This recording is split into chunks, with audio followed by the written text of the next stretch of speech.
ఈనాటి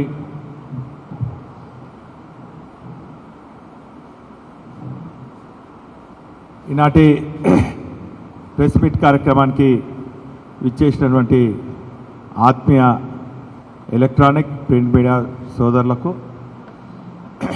ఈనాటి press meet కార్యక్రమంలో నాతో పాటు పాల్గొంటున్నటువంటి ఆత్మీయ సోదరులు టీజే రాష్ట్ర అధ్యక్షులు యాదన్న గారికి, మాజీ రైతు రుణముక్తి కమిషన్ చైర్మన్ అన్న వెంకన్న గారికి, పాల్గొంటున్నటువంటి కార్పొరేటర్లలో సొంకు నరసింహరావు గారికి, లోహిత గారికి, సోదరులు రాష్ట్ర నాయకులు మాజీ కార్పొరేటర్ సారంగపాణి గారికి, కార్పొరేటర్ సోదరులు అశోక్ గారికి, కేయూ విధర్ నాయకులు వీరేందర్ గారికి, సంపత్ రెడ్డి గారికి, రాజేష్ గారికి, అదేవిధంగా సోదరిమణి కార్పొరేటర్ స్వరూపారెడ్డి గారికి, సోదరులు కార్పొరేటర్ సోదర్ కిరణ్ గారికి, కోఆర్డినేటర్ సోదరులు పులి రజనీకాంత్ గారికి, అదేవిధంగా రమేష్ గారికి, రాజు గారికి, లోహిత గారికి, మా మైనార్టీ నాయకులు కుద్దూస్ గారికి, నవీన్ గారికి, రామ్కోట్ గారికి, అదేవిధంగా రమేష్ గారికి, మిగతా బీఆర్ఎస్ పార్టీ శ్రేణులకు అందరికి కూడా పేరు పేరు హృదయపూర్వక నమస్కారాలు. తెలంగాణ యావత్ ప్రజానికము తెలంగాణ రాష్ట్రం ఏర్పడాలని చెప్పి 60 ఏళ్ళ కలను ఒకే ఒకనిగా బయలుదేరి త్యాగాల పునాది పైన స్థాపించినటువంటి టీఆర్ఎస్ పార్టీ అధినేత కేసీఆర్ గారి నాయకత్వంలో 14 ఏళ్ల పాటు ఈ ప్రాంతమంతా కూడా కలదిరిగి ఏ ప్రాంతంలో ఏ సమస్య ఉన్నది, ఆ ప్రాంత ప్రజలు ఏ సమస్యలు ఎదుర్కొంటున్నారు, ఏ వర్గానికి ఏ సమస్యలు ఉన్నది, ఏ కులానికి ఏం సమస్యలు ఉన్నాయని చెప్పి ఒక మేధావిగా, ఒక ఇంజనీర్గా, ఒక పరిణితి చెందినటువంటి రాజకీయ నాయకునిగా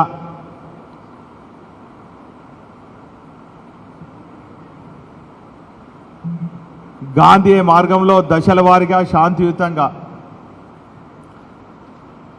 ఉద్యమం చేసి సకల జనులందరినీ కూడా ఏకతాటిపై తీసుకొచ్చి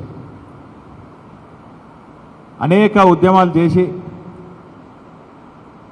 ఇక తెలంగాణ వచ్చే పరిస్థితి లేదు, నా ప్రాణత్యాగాన్ని చేస్తేనే వస్తుందని చెప్పి ప్రాణత్యాగానికి సిద్ధమై గాంధీ మార్గంలో ఆమరణ దీక్ష చేస్తే ఆ సందర్భంలో 11-12 రోజులు కఠోర దీక్షతోని ఇక కొద్ది క్షణాల్లో అయితే కొద్ది గంటల్లో ప్రాణపోతున్నటువంటి సందర్భంలో మరి తెలంగాణ ప్రకటన రావటం, వచ్చిన తర్వాత కూడా సమైక్యవాదులు కుట్రలు, కాంగ్రెస్ కుట్రలు నేపథ్యంలో యూటర్న్ తీసుకున్నప్పటికీ కూడా తన మేధోశక్తిని రంగరించి సకల జనులను అందరినీ కూడా కలుపుకొని తెలంగాణ జాకి ఏర్పాటు చేసి మరి తెలంగాణను సాధించినటువంటి ఘనత కేసీఆర్ గారిదని కూడా ఈ సందర్భంగా చెప్పక తప్పదు. కేసీఆర్ గారికి తెలంగాణ ప్రజలకు విడదీయని బంధం, పేగు బంధం. అందుకే ఉద్యమ నేతగా ఆయనను ఆదరించిండ్రు. ఉద్యమ నేతగా ఉన్న ప్రజా సమస్యలపైన, తెలంగాణ జరుగుతున్న అన్యాయాలపైన, నీళ్లు నిధులు నియామకాలపైన ప్రజలందరికీ కూడా వివరించి వనరులున్నా ఆర్థిక వనరులు లేకున్నా కూడా అనేక ఇబ్బందులకు ఎదురవుతూ మరి కఠోర దీక్షతోని తెలంగాణ జాతినంతా కూడా ఒకటి చేసి మరి తెలంగాణ తెచ్చింది. కాబట్టి వారు ఉద్యమ నేతగా తెలంగాణ ప్రజలు వారి పక్షాన ఉన్నారు. తెలంగాణ వచ్చిన తర్వాత ప్రభుత్వంలో కూడా ముఖ్యమంత్రిగా తాను 14 ఏళ్ల పాటు అధ్యయనం చేసినటువంటి తెలంగాణ రాష్ట్రాన్ని నీళ్లు నిధులు నియామకాలు సమృద్ధిగా 10 ఏళ్ల పాటు తెలంగాణ ప్రజలకు అందించి దేశంలోనే అగ్రభాగాన ఉంచే విధంగా తెలంగాణ రాష్ట్రాన్ని తీర్చిదిద్దుతున్న సమయంలో మొన్న ఎన్నికల్లో వచ్చినటువంటి సందర్భంలో కాంగ్రెస్ పార్టీ అమలు కాని 420 హామీలు 6 గ్యారంటీలతోని తెలంగాణ ప్రజలను మోసం చేసి అధికారం వస్తే ఈరోజు కాంగ్రెస్ 17 నెలల పాలనలో ప్రజలందరూ కూడా అన్ని వర్గాల ప్రజలు ఇటు రైతులు కానీ విద్యార్థులు కానీ మహిళలు కానీ యువకులు కానీ చివరికి సంఘటిత అసంఘటిత కార్మికులతో పాటు చిరు వ్యాపారులు కూడా భయంకరమైనటువంటి దుర్భర పరిస్థితిలో కొట్టుబెట్టులు ఆడుతున్నటువంటి పరిస్థితి మనం చూస్తున్నాం. అందుకే మరొక్కసారి తెలంగాణ ప్రజలందరూ కూడా కేసీఆర్ వైపు చూస్తున్నారు. ఆ పాలనను కేసీఆర్ గారి పాలనను గుర్తు చేసుకొని మరొక్కసారి కేసీఆర్ గారిని ముఖ్యమంత్రిగా చూడాలి, అప్పుడే మా బతుకులు బాగుపడతాయని చెప్పి ఒక కఠోర దీక్షతో ప్రజలందరూ కూడా మరి ఉన్నారు. అందుకే ఈ సందర్భంగా గులాబీ శ్రేణులందరూ కూడా రేపటి రోజు మరొక్కసారి తెలంగాణ రాష్ట్రానికి కేసీఆర్ గారిని ముఖ్యమంత్రి చేయాలని పునరంకితమైతామని ప్రతిజ్ఞ చేయబోతున్న విషయాన్ని ఈ సందర్భంగా మీ అందరూ కూడా తెలియజేస్తున్నాం. కేవలం తెలంగాణ తీసుకురావడం కాదు, శాంతియుతంగా గాంధీ మార్గంలో తెలంగాణను తీసుకొచ్చిన తెలంగాణలో భారత రాజ్యాంగ నిర్మాత అంబేద్కర్ గారి ఆలోచన విధానం, వారి ఆలోచన విధానాన్ని తూచా తప్పకుండా 10 ఏళ్ల పాటు అమలు చేసిన ఘనత మరి కేసీఆర్ గారికి దక్కిందని చెప్పక తప్పదు. భారత రాజ్యాంగంలో పొందుపరిచిన 2 ప్రాథమిక హక్కులైనటువంటి విద్యా వైద్యం పైన కేసీఆర్ గారి ప్రభుత్వం 10 ఏళ్ల పాటు ఇటు విద్యను సామాన్యునికి, సమాజంలో ఉన్నటువంటి అట్టడుగు పేద బడుగు బలహీన వర్గాల మైనార్టీలకు కూడా రెసిడెన్షియల్ పాఠశాలను, గురుకుల పాఠశాలలను, కళాశాలలను, ఉన్నత చదివిన వాళ్ళని విదేశాలకు పంపించడానికి మరి అనేక పథకాల ద్వారా విద్యను అందిస్తే 10 ఏళ్ల పాటు మా పేద బడుగు బలహీన వర్గాల పిల్లలు బ్రహ్మాండంగా డాక్టర్లు, ఇంజనీర్లు, విదేశాలలో చదివి సైంటిస్టులు, పైలట్లు అయినటువంటి పరిస్థితులు మనం ఈ 10 ఏళ్లలో ఈ తెలంగాణ రాష్ట్రంలో చూసినాం. కానీ మరొక్కసారి సమైక్య రాష్ట్రంలో తెలంగాణ ప్రాంతమంతా కూడా ఎట్లా దగాయిందో ఇప్పుడు అదే పరిస్థితి మళ్ళా దాపురిచ్చింది అన్నటువంటి పరిస్థితి ఈ సందర్భంగా మీ అందరూ కూడా తెలియజేస్తున్నాం. ప్రజలందరూ కూడా కనబడుతుంది.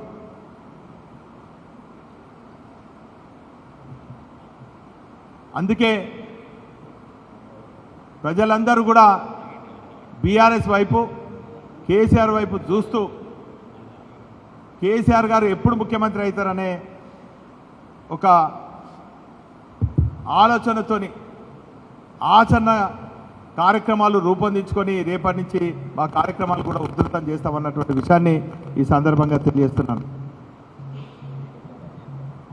హైదరాబాద్లో హైడ్రా పేరిట పేద పడుగు బలహీన వర్గాలను దగా చేస్తే ఈ చారిత్రాత్మక నగరంలో చిరు వ్యాపారులను కూడా దగా చేసి పొట్ట కోటి కోసము ఆటో నడుపుతున్నటువంటి ఆటో సోదరులను కూడా దగా చేసిన ప్రభుత్వం కాంగ్రెస్ ప్రభుత్వాన్ని కూడా సందర్భంగా తెలియజేస్తున్నాను. ఈరోజు నిజంగా చెప్పాలంటే తెలంగాణకు పట్టి పీడిస్తున్నటువంటి పార్టీ ఏదైనా ఉన్నదంటే అది ముమ్మాటికి కాంగ్రెస్ పార్టీ అని చెప్పక తప్పదు. అప్పుడు తెలంగాణ రాష్ట్రాన్ని ఆంధ్రలో విలీనం చేసిందంటే అది కాంగ్రెస్ పార్టీ అని కూడా చెప్పక తప్పదు. తెలంగాణ ఉద్యమాన్ని ఢిల్లీకి తాకట్టు పెట్టింది కూడా మరి కాంగ్రెస్ పార్టీ అని చెప్పక తప్పదు. ఫజల్ అలీ కమిషన్ కూడా తెలంగాణ ప్రాంతానికి అన్యాయం జరుగుతుందని చెప్పినప్పటికి కూడా ఆ నివేదికను కూడా ఖాతరు చేయకుండా తెలంగాణ ప్రజలను దగా చేసింది కాంగ్రెస్ పార్టీ అని కూడా ఈ సందర్భంగా తెలియజేస్తున్నాను. అదే సమయంలో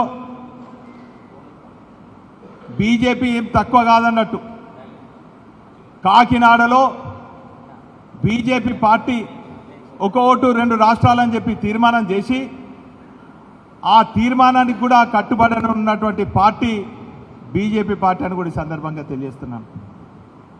ఆ రోజు కాకినాడలో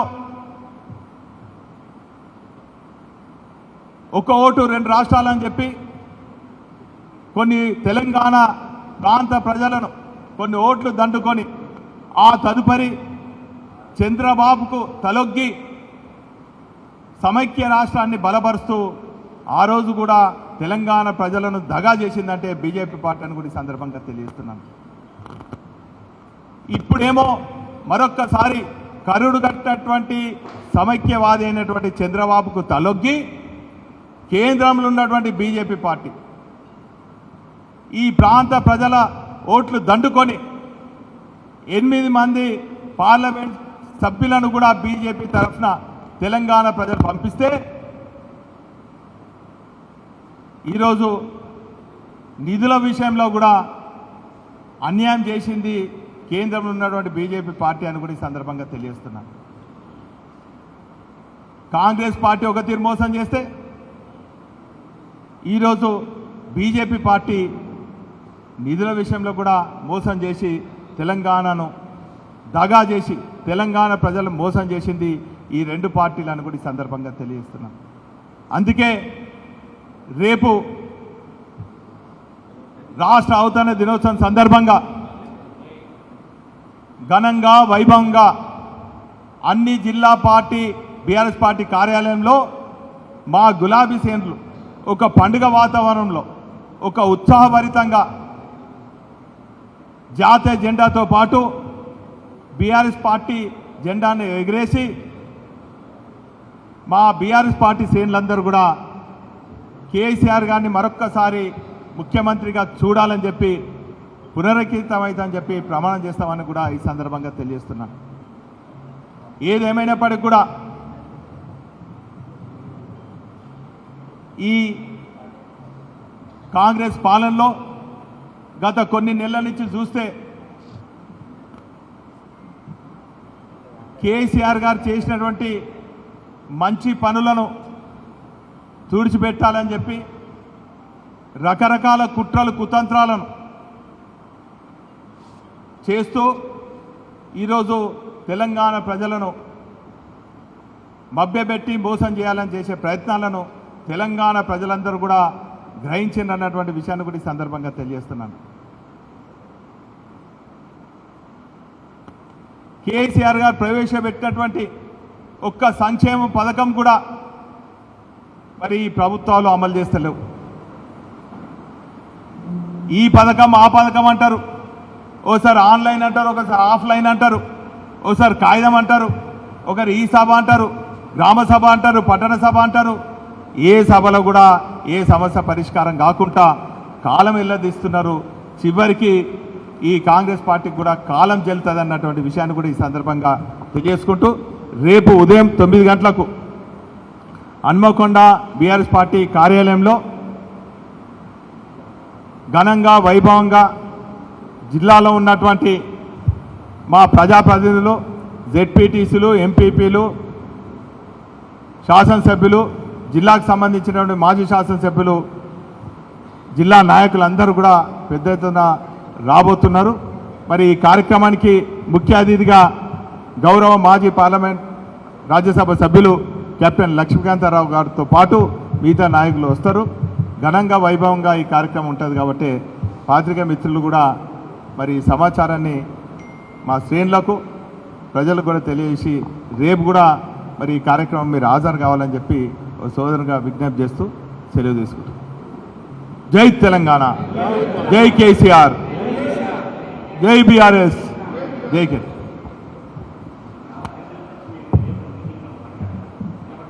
అన్నా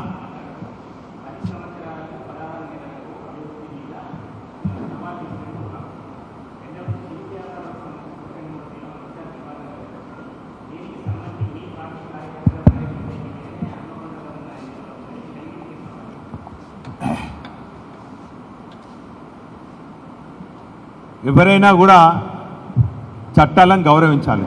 నేను గెలిచిన వాళ్ళ మీద ఇంకా చాలా బాధ్యత ఉంటుంది. సరే, వాళ్ళు ఏ తిరిగి గెలిచిండ్రు నేను ప్రస్తావించదలుచుకోలేదు. వారు ప్రశ్నలు వేసిండ్రని మీ ద్వారా నాకు తెలియజేసింది కాబట్టి నేను మీ ద్వారా మళ్ళా వారికి, ప్రజలకు కూడా, చిరు వ్యాపారులకు కూడా నేను సమాధానం చెప్తాను. బహుశా అవగాహన ఉండో లేకుండా ఇవేవో మాట్లాడతారు. కానీ 2014లో తెలంగాణ రాష్ట్రం ఏర్పడిన తర్వాత కేసీఆర్ గారి ఆదేశం మేరకు పార్లమెంట్లో టీఆర్ఎస్ పార్టీ పార్లమెంట్ సభ్యులు చిరు వ్యాపారుల హక్కుల కోసము, చిరు వ్యాపారుల భద్రత కోసము, చిరు వ్యాపారులు చేస్తున్నటువంటి వ్యాపారం ఆత్మగౌరవంతో ఉండాలని చెప్పి పార్లమెంట్లో ప్రస్తావించడం జరిగింది. ఆ పార్లమెంట్లో టీఆర్ఎస్ పార్టీ పార్లమెంట్ సభ్యుల ప్రస్తావనకు స్పందించి ఒక చట్టాన్ని రూపొందించడం జరిగింది. 2014లో పార్లమెంట్లో ఒక చట్టం ఏం చెప్తుందంటే, చిరు వ్యాపారులు తమ వ్యాపారం చేసుకుంటానికి ఆత్మగౌరవంతో, విశ్వాసంతో చిరు వ్యాపారులకు గ్రామ పంచాయతీలో కానీ, మున్సిపాలిటీలో కానీ, మేజర్ మున్సిపాలిటీ కానీ, కార్పొరేషన్లో కూడా కేటాయించాలని చెప్పడం జరిగింది. అదేవిధంగా వారు వ్యాపారం ఎట్లా చేస్తారండి? చలికి వణుకుంటా, వానకు తడుచుకుంటా, ఎండకి ఎండుకుంటా వారు వ్యాపారం చేస్తారు. అటువంటి వారికి వెండింగ్ జోన్స్ ఏర్పాటు చేయాలని కూడా ఉన్నది.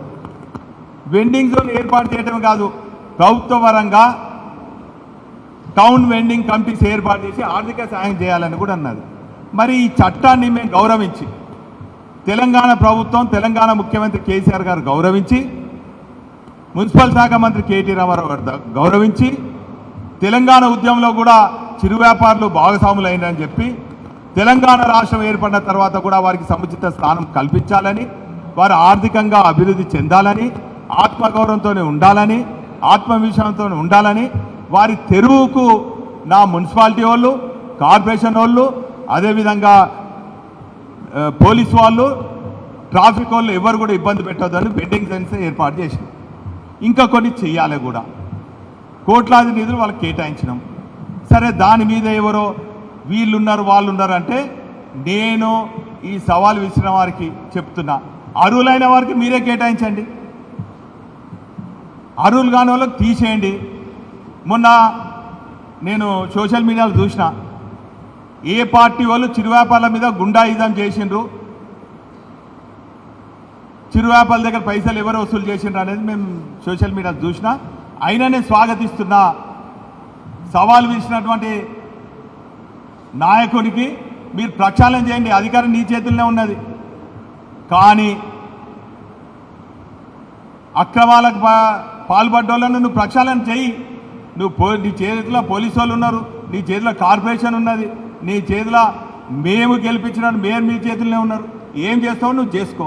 కానీ చిరు వ్యాపారులను వారు చేస్తున్న వ్యాపారానికి అడ్డుదలిగి వారి చిన్నాభిన్నం చేసి, ఎవరో మన మిస్ వరల్డ్ వాళ్ళు వస్తున్నారని, సుధర్మనులు వస్తున్నారని వాళ్ళ ఫోటో కొట్టడం, వారు వ్యాపార సముదాయాలను ధ్వంసం చేయటం, వారు అప్పు సప్పు గిరిగిరి తెచ్చుకున్నటువంటి దీన్ని ధ్వంసం చేయడం మాత్రం భావ్యం కాదని మరి నాకు ప్రశ్న వేసినటువంటి వారికి విజ్ఞప్తి చేస్తాను.